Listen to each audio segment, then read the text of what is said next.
ನಮಸ್ಕಾರ ಸ್ನೇಹಿತರೆ, ಹರೀಶ್ ಇಲ್ಲಿ.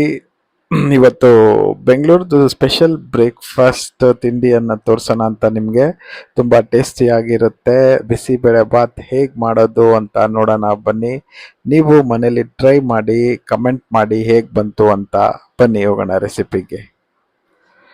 ಬನ್ನಿ ಸ್ನೇಹಿತರೆ, ಬಿಸಿಬೇಳೆ ಬಾತ್ ಹೇಗೆ ಮಾಡೋದು ತೋರಿಸ್ಕೊಡ್ತೀನಿ. ಫಸ್ಟು ಪಾನ್ ತಗೊಳ್ಳಿ, ಇಲ್ಲಾಂದರೆ ಕುಕ್ಕರ್ ತಗೊಳ್ಳಿ. ತೊಗರಿಬೇಳೆ ಒಂದು 110 ಗ್ರಾಮ್ ತಗೊಳ್ಳಿ. ಅಕ್ಕಿ ಒಂದು 110 ಗ್ರಾಮ್ ತಗೊಳ್ಳಿ. ಎರಡು ಚೆನ್ನಾಗಿ ತೊಳೆದ್ಬಿಟ್ಟು ಒಂದು 2 ಗ್ಲಾಸ್ ಆಗೋಷ್ಟು ನೀರು ಸೇರಿಸ್ಕೊಳ್ಳಿ. ತೋರಿಸ್ತಾ ಇದ್ದೀನಲ್ಲ, ಸೊ ನೀರು ಸೇರಿಸ್ಕೊಂಡು ಜೊತೆಗೆ ಕ್ಯಾರೆಟು 4 ಕೋಸು ಬೀನ್ಸು ಕಟ್ ಮಾಡಿರೋದನ್ನ ಸೇರಿಸ್ಕೊಳ್ಳಿ. ಇವಾಗ ಸಣ್ಣ ಸಣ್ಣದಾಗಿ ಕಟ್ ಮಾಡಿದ್ದೀನಿ. ಸೇರಿಸ್ಕೊಂಡು ಚೆನ್ನಾಗಿ ಮಿಕ್ಸ್ ಮಾಡಿಬಿಟ್ಟು ಒಂದು ಸ್ವಲ್ಪ ಅರಿಶಿನದ ಪುಡಿ, ಉಪ್ಪು ಎಷ್ಟು ಬೇಕೋ ಅಷ್ಟು ಸೇರಿಸ್ಕೊಂಡು ಮುಚ್ಚಳನ ಕ್ಲೋಸ್ ಮಾಡಿ ಇಡಿ. ಒಂದು 5 ವಿಸಿಲ್ ಬರಲಿ ಚೆನ್ನಾಗಿ.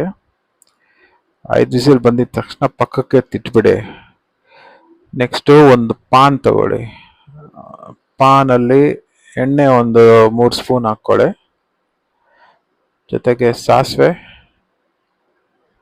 ಪಟ ಅಂದಿದ ತಕ್ಷಣ ಕರಿಬೇವು ಹಾಕಿ, ಅದು ಪಟ ಅನ್ನತ್ತೆ. ಅದಾಗಿದ ತಕ್ಷಣ ಒಣಮೆಣಸಿನ್ಕಾಯಿ ಹಾಕಿ ಫ್ರೈ ಆಗಿದ ತಕ್ಷಣ 1-2 ನಿಮಿಷ ಈರುಳ್ಳಿ, 1-2 ಈರುಳ್ಳಿ ಕಟ್ ಮಾಡಿರೋದು ಹಾಕ್ಕೊಳ್ಳಿ. ಜೊತೆಗೆ ಒಂದು ದೊಡ್ಡ ಮೆಣಸಿನ್ಕಾಯಿ ಸಣ್ಣದು ಕಟ್ ಮಾಡಿಬಿಟ್ಟು ಹಾಕ್ಕೊಳ್ಳಿ. ಒಂದು ಸ್ವಲ್ಪ ಫ್ರೈ ಆಗಲಿ, ಚೆನ್ನಾಗಿ ಕಲರ್ ಚೇಂಜ್ ಆಗುತ್ತೆ. ಸ್ವಲ್ಪ ಅರಿಶಿನದ ಪುಡಿ ಸೇರಿಸ್ಕೊಳ್ಳಿ ಇಲ್ಲಿ. ಜೊತೆಗೆ ಒಂದು ಟೊಮೊಟೊ ಸಣ್ಣದಾಗಿ ಕಟ್ ಮಾಡಿರೋದು ಸೇರಿಸ್ಕೊಳ್ಳಿ. ಎಲ್ಲ ಚೆನ್ನಾಗಿ ಫ್ರೈ ಆಗಿದ ತಕ್ಷಣ ಕಲರ್ ಚೇಂಜ್ ಆಗುತ್ತೆ ನೋಡಿ. ಇವಾಗ ಹುಣಸೆಹಣ್ಣು ರಸ ಸೇರಿಸ್ಕೊಳ್ಳಿ. ನೋಡ್ಕೊಂಡು ಸೇರಿಸ್ಕೊಳ್ಳಿ, ಅದು ಜಾಸ್ತಿ ಹುಳಿನೂ ಆಗಬಾರ್ದು. ಎಲ್ಲ ಮಿಕ್ಸ್ ಮಾಡಿಬಿಟ್ಟು ಇವಾಗ ಖಾರದ ಪುಡಿ 1 spoon, MTR bisibele bath masala powder 1-2 spoon ಹಾಕ್ಕೊಳ್ಳಿ. ಇಲ್ಲಾಂದರೆ 1-2.5 ಸ್ಪೂನ್ ಹಾಕ್ಕೊಳ್ಳಿ, ಕರೆಕ್ಟಾಗಿರುತ್ತೆ.